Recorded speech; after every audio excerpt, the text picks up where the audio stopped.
So you think about moving to Pensacola, Florida? In this video, I will answer the most common question I get from people moving to Pensacola for the first time.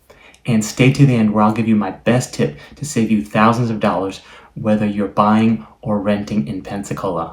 So the most common question is, does Pensacola get hurricanes? The simple answer is yes, and then there's normally some follow-up questions as well, how bad are they?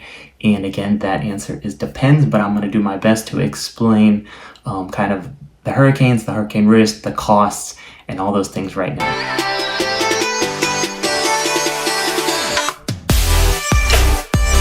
Since 1975, there's been 8 major hurricanes. So over the last 44 years, 8 major hurricanes that have affected Pensacola, and that's on average about 1 every 5.8 or 1 every 6 years.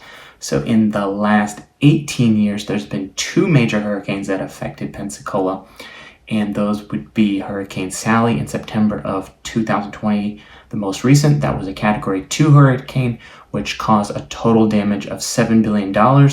And then the one previous before that, had a major effect on hurricane was Hurricane Ivan, which was in 2004. It's about $26 billion in total damage. And then I certainly do want to mention Hurricane Michael, which also was a Category 5, and it made landfall in Mexico Beach, Panama City, about 2 hours away. Again, it didn't have a major effect on Pensacola, but it was certainly a major hurricane. It had a major effect on the region, and it caused about $25 billion of damage. If you're new to the channel and want to hear all about Pensacola, Florida living, just hit that subscribe and that notification button so you'll be the first to know about the Pensacola market. So I'm Kenneth, and I'm a real estate agent, and I get calls, emails, and texts all the time from people just like you looking to make the move to Pensacola, Florida.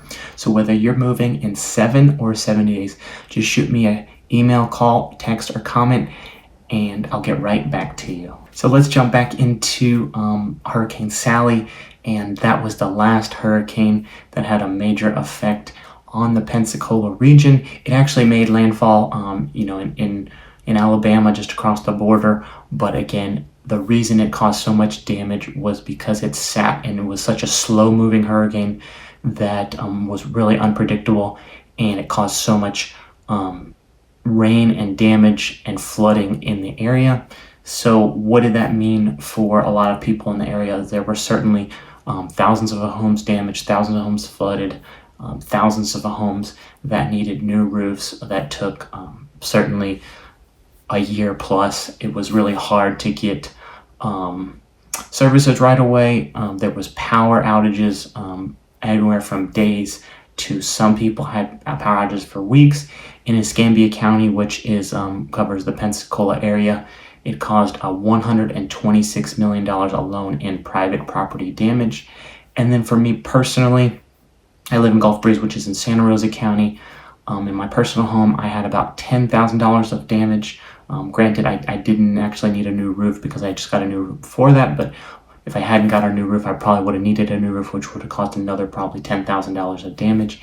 And then my home, I have a rental home in Pensacola, Florida, and it caused about $30,000 of damage between it had to get a new roof and needed new siding, were the main thing. And what is it like personally going through hurricanes, especially I haven't gone through?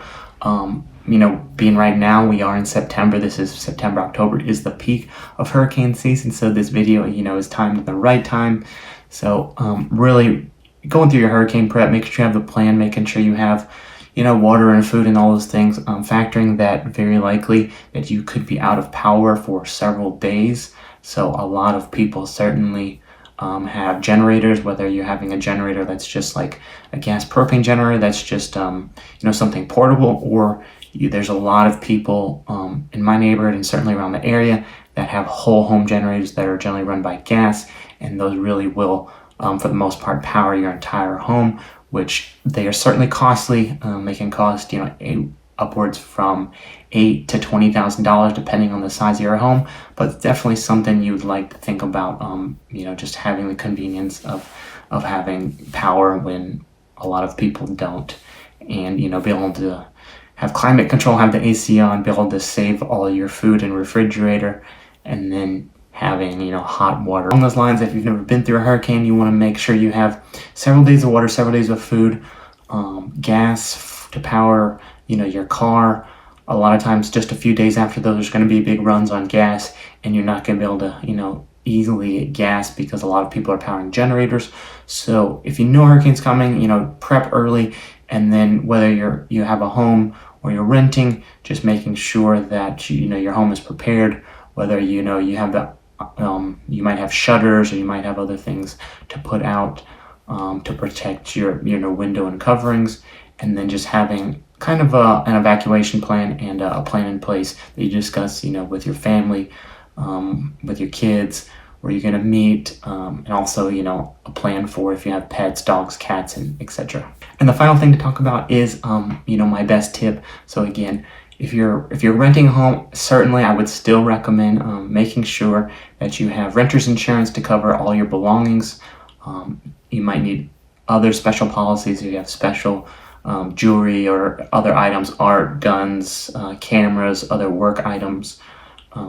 So certainly making sure that you're well covered if you're renting, because your personal belongings are going to be covered by you. And renter's insurance really typically isn't that expensive. The average in our area, for a 2-bed, 1-bath apartment is something under $200 per year to have rental insurance. And really the most important tip here is if you are buying a home and you're going to own a home, you just want to make sure that you have all your policies in place and you really understand those. If you're new to the area, you certainly want to have someone probably locally that knows well, not just your insurance agent, but maybe a friend, a neighbor, to really kind of explain and go through these policies, especially someone that's gone through these claims and gone through this claim process. With a 3% deductible, that's typically, on the low end. You can certainly get different policies, but some policies have a 3% or even a 5%, and some would go up from there, 10% deductible on hurricanes, and that's really a lot of money if you have an extensive damage to pay out of pocket. So just making sure you really understand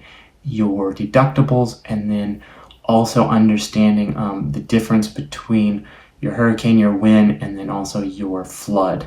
So most homes in Florida, it is recommended that you have some flood coverage depending where you're at. In most homes, it's not going to be required, but I certainly would look into it and recommend having flood coverage, because a lot of times you can get those for under $1,000 a year.